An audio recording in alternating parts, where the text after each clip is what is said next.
Hello mga ka-Diskarte Chicks! Kumusta po kayo ngayon? Welcome back dito sa channel kung saan napag-uusapan natin ang mga real talk tungkol sa diskarte, confidence at kung paano mas maiintindihan ng lalaki ang isip at emosyon ng babae. Nang may respeto, humor at syempre, education. Ngayong araw ay pag-uusapan natin ang isang interesting at madalas hindi na pag-uusapan ng mga lalaki. Bakit nga ba umuungol ang babae during intimacy? Kasi aminin natin, ka-Diskarte Chicks, minsan habang nasa moment kayo, maririnig mo siya biglang umuungol. Tapos mapapaisip ka, uy, ibig sabihin ba nito nasasarapan siya? O baka naman, nagpe-perform lang. O baka fake. Relax ka, Diskarte Chicks, hindi natin ito pag-uusapan para magyabang, kundi para maintindihan. Kasi tandaan, kapag naiintindihan mo ang babae, mas nagiging solid kang lalaki. Pero bago tayo mag-deep dive, syempre don't forget to hit like, share, and subscribe para lagi kang updated sa real talk at diskarte topics natin dito sa Diskarte Chicks. So, tara! Reason number 1, physical pleasure o sarap ng sensation.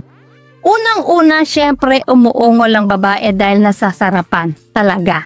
Ito yung pinaka-basic pero hindi ibig sabihin mababaw. Scientific explanation yan, ka-Diskarte Chicks. Kapag tumataas ang pleasure level ng babae, nagiging mas active ang nervous system niya. Kaya automatic, lumalabas yung mga tunog o vocal expressions tulad ng ungol. Parang kapag nasasaktan ka, napaaray ka. Kapag nasasarapan ka naman, napa-ah ka. Ang tawag dyan ay reflex movements. Natural, automatic, at minsan hindi niya rin kontrolado. Hindi niya iniisip, hindi scripted. Parang biglang dumaloy lang dahil sa nararamdaman. Pero tandaan mga ka-Diskarte Chicks, hindi porket maingay siya ikaw na agad. Ang ultimate legend. May mga babae kasi na expressive talaga at meron din na tahimik lang. Pero grabe pala ang nararamdaman sa loob. Kaya wag mo i-base ang performance mo sa volume ng ungol. Hindi to videoke competition, ka-Diskarte Chicks. So reason number 2, emotional connection. Ngayon, eto na ang mas malalim. Maraming babae ang umuungol hindi lang dahil sa physical pleasure, kundi dahil emotionally connected na sila sa partner nila. Ibig sabihin, komportable siya sa'yo. Ramdam niyang safe siya, hindi siya huhusgahan at tanggap mo siya sa lahat ng aspeto. Pag ganon, ka-Diskarte Chicks, nagiging natural na lang sa kanya ang maging expressive.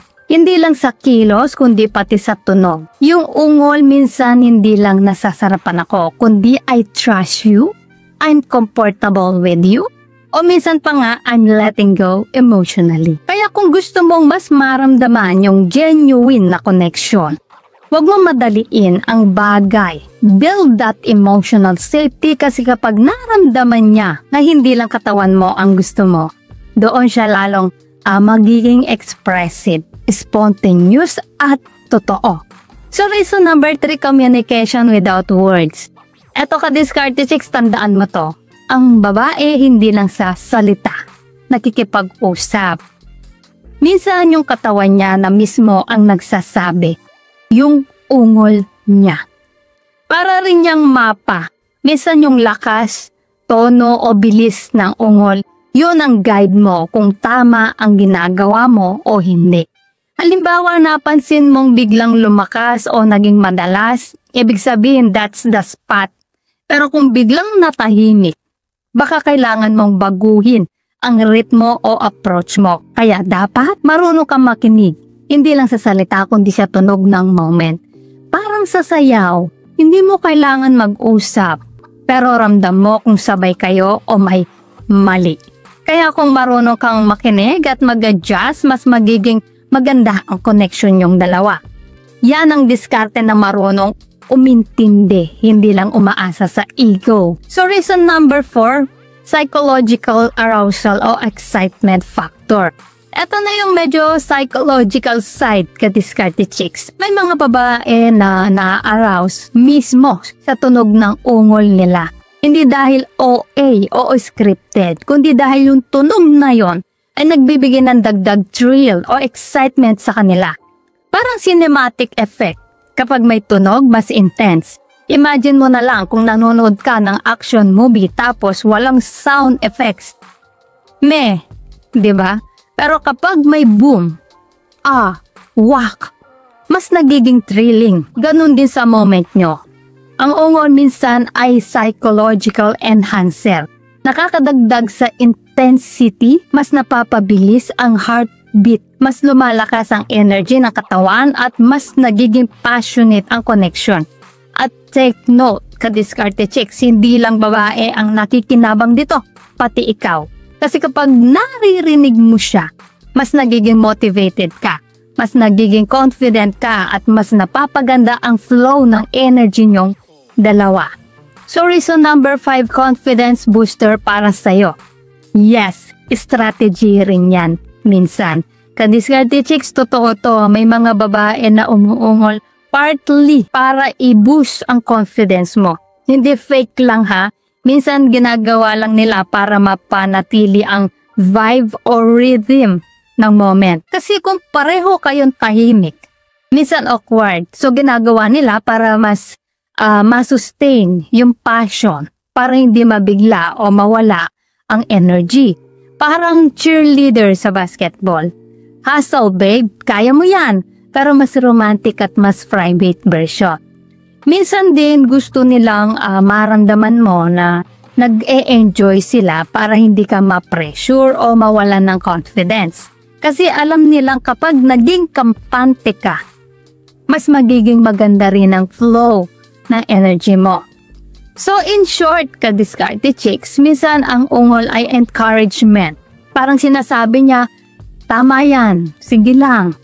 At kapag alam mong na-appreciate ka, mas nagiging attentive ka rin sa kanya. Win-win. So reason number 6 is stress release o emotional release. At ito ang pinaka-underrated reason ayon sa studies. Ang ungol ay isa ring form ng emotional at stress release. Bakit? Kasi habang tumataas ang physical at emotional intensity, nag-iipon din ng tensyon ng katawan at yun, ungol, parang paraan para mailabas yung pressure na yon. Parang pag-iyak, ka-diskarte chicks. Minsan hindi mo mapigilan kasi kailangan mo lang ilabas. Pagkatapos, magaan ang pakiramdam. Ganon din sa ungol. Nakakatulong siyang i-relax ang katawan, i-regulate ang breathing at ilabas ang built-up tension o stress. Kaya minsan, pagkatapos ng moment, mapapansin mong parang light siya. Parang kalmado. Yun kasi emotional at physical release talaga yon. At kung genuine yung connection nyo, mas nagiging meaningful pa yung experience, hindi lang basta physical pleasure. So ayun mga ka-diskarte chicks. Ngayon, alam mo na ang ungol ng babae ay hindi bastos, hindi arte at hindi palaging performance. Minsan physical, minsan emotional, minsan psychological. Pero lahat yon ay natural, normal at parte ng human connection. Ang tunay na lalaki hindi lang basta nakikinig sa tunog, pero naiintindihan kung ano ang ibig sabihin nun. Kasi minsan ang ungol ay hindi lang nasasarapan ako, kundi I trust you at masaya ako sa'yo. Kaya tandaan ka-diskarte chicks, hindi mo kailangang hanapin yung ungol. Hanapin mo muna yung connection, respeto at comfort. Pag yun meron, kusa na lang darating ang lahat. So ayun mga ka-diskarte chicks, alin sa 6 na dahilan na to ang tingin mong pinaka-common sa babae mo? Comment mo sa baba. Gusto kong marinig ang thoughts nyo at kung gusto mo pa ng mga ganitong real talk na educational pero nakakatawa minsan, huwag kalimutang mag-like at subscribe dito sa Diskarte Chicks. Hindi lang basta diskarte. Diskarte na may utak at respeto. Maraming salamat sa mga Diskarte Chicks at tandaan ang tunay na lalaki marunong umintindi. Hindi lang humihingi. So ayan mga ka-Diskarte Chicks, sana ay may natutunan po kaya sa video natin ngayon. At syempre bago po tayo matapos, shoutout muna sa ating mga masugid na tagapanood na sina Larry Silish. Shoutout sa iyo. Salamat sa 50 pesos mo sa super thanks. Sobrang ko na-appreciate yan. Pero syempre yung panonood nyo ng mga videos ko, sobrang na-appreciate ko na po rin yan. Kaya sobrang thank you talaga sa suporta mo, Larry. Kay Arnold Nico watching from Pangasinan, Federico Modelo, Panabo City, Davao del Norte. Ray taga Malinaw, Albay.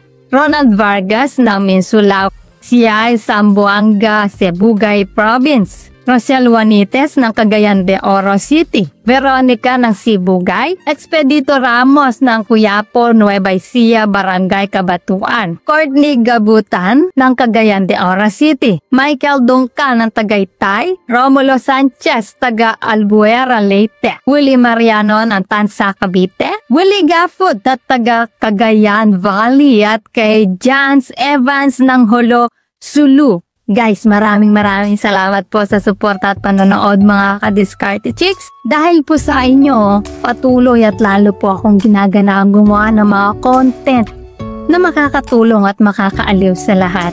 Solid kayo at para naman po sa mga hindi pa nasa-shoutout. Gusto mong ma-shoutout sa next video? I-comment lang ang hashtag ka-Diskarte Chicks at sabihin ko anong topic ang gusto mo pag-usapan natin next. Kung nagustuhan mo ang video na ito, ay huwag kalimutang mag-like, mag-subscribe at i-share ito. Comment down below kung alin sa mga tips na to ang na-experience mo na. So guys, this is Diskarte Chicks, your love mentor na laging nandito para sa mga diskarteng pag-ibig. Kita-kits sa next video. Maraming salamat sa panonood. Ingat kayo palagi. Let's spread love.